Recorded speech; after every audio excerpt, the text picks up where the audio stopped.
Halo semuanya, perkenalkan nama saya Reza Delva. Saya dari kelas 12 IPA 3 SMA Negeri 4 Kota Bengkulu. Pada video kali ini saya akan melakukan praktikum kimia dengan judul Indikator Asam Basa dari Bahan Alam. Tujuan praktikum kita pada kali ini adalah untuk menyelidiki bahwa bahan-bahan alami dapat berfungsi sebagai indikator asam basa. Sebelum melakukan praktikum, saya akan menjelaskan pengertian asam basa terlebih dahulu. 1. Menurut August Arrhenius, zat asam adalah zat di mana air yang dapat terionisasi melepaskan ion hidrogen atau ion hidronium. Zat basa adalah zat di dalam air yang dapat terionisasi melepas ion hidroksida.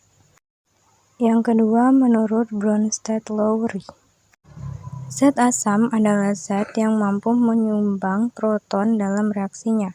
Zat basa adalah zat yang mampu menerima proton dalam reaksinya. Sifat asam dan basa.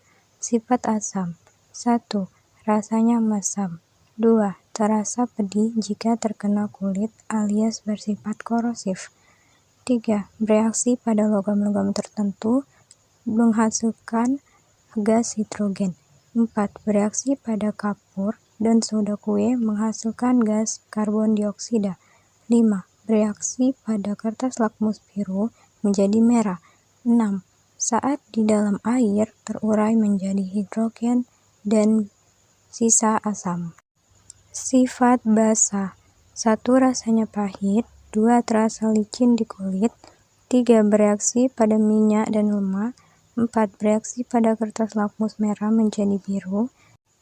5. Bereaksi pada asam menghasilkan garam dan air. 6. Saat di dalam air terurai menjadi sisa basa dan ion hidroksida. Indikator asam basa. Indikator asam basa adalah suatu bahan yang dapat mengidentifikasi sifat asam dan basa suatu larutan. Apabila suatu bahan indikator diujikan terhadap larutan asam basa, maka akan terjadi perubahan warna yang dapat membedakan suatu larutan bersifat asam maupun basa. Pertama ada kertas lakmus, yang kedua ada indikator universal yang terbagi menjadi kertas strip dan juga indikator larutan, dan yang terakhir ada indikator alami. Pada video kali ini kita akan melakukan praktikum dengan menggunakan indikator alami. Indikator asam basa dari bahan alam. 1. Bahan alam yang dapat digunakan sebagai indikator asam basa hanyalah bahan yang menunjukkan warna berbeda dalam lingkungan asam dan basa. 2. Kelemahan indikator asam basa dari bahan alam adalah perubahan warna yang dihasilkan tidak stabil. 3. Contoh indikator asam basa dari bahan alam adalah pandan, kol ungu, kembang sepatu, ubi ungu, bunga telang, dan kunyit. Alat yang digunakan pada praktikum kali ini adalah 1. Blender, 2. Wadah, 3. Cup plastik, 4. Sendok, 5. Pisau atau gunting, 6. Saringan. Bahan yang digunakan pada praktikum kali ini adalah 1. Kembang sepatu, 2. Bunga telang, 3. Pandan, 4. Air, 5. Deterjen, 6. Asam cuka.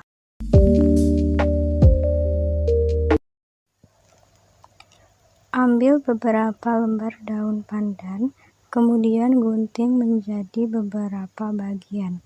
Masukkan ke dalam blender dan tambahkan air secukupnya. Kemudian blender daun pandan hingga halus. Setelah itu, gunakan saringan untuk mendapatkan ekstrak daun pandan.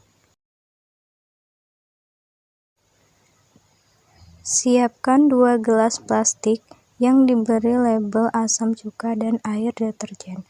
Masukkan 1 sendok teh deterjen ke dalam gelas yang diberi label air deterjen, kemudian tambahkan air secukupnya. Masukkan asam cuka secukupnya ke dalam gelas yang diberi label asam cuka. Lakukan pengamatan dengan memasukkan 2 sendok makan ekstrak daun pandan ke dalam asam cuka dan air deterjen. Setelah itu, goyangkan gelas agar larutan tercampur. Dapat kita lihat bahwa asam cuka berubah warna menjadi hijau kekuningan, menandakan cuka bersifat asam.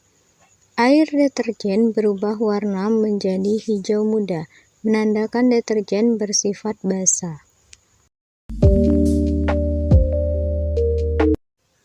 Ambil kembang sepatu, kemudian gunting menjadi beberapa bagian.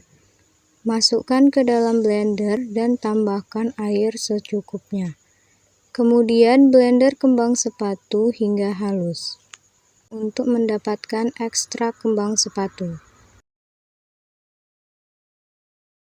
Siapkan 2 gelas plastik yang diberi label asam cuka dan air deterjen. Masukkan 1 sendok teh deterjen ke dalam gelas yang diberi label air deterjen. Kemudian tambahkan air secukupnya. Masukkan asam cuka secukupnya ke dalam gelas yang diberi label asam cuka. Lakukan pengamatan dengan memasukkan 2 sendok makan ekstrak kembang sepatu ke dalam asam cuka dan air deterjen. Setelah itu, goyangkan gelas agar larutan tercampur. Dapat kita lihat bahwa asam cuka berubah warna menjadi merah tua, menandakan asam cuka bersifat asam. Dan air deterjen berubah warna menjadi hijau, menandakan deterjen bersifat basah.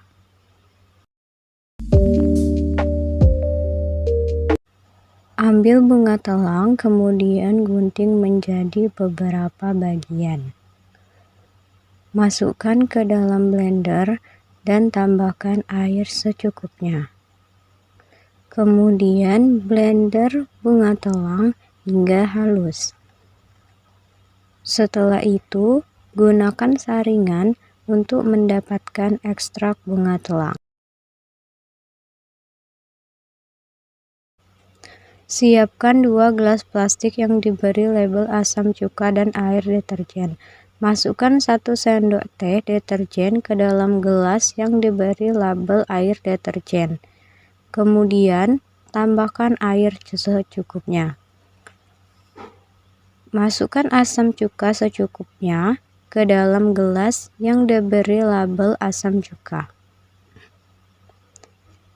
Lakukan pengamatan dengan memasukkan 2 sendok makan ekstrak bunga telang ke dalam asam cuka dan air deterjen.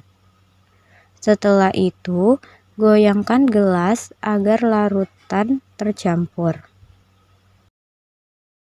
Dapat kita lihat bahwa asam cuka berubah warna menjadi ungu, menandakan cuka bersifat asam.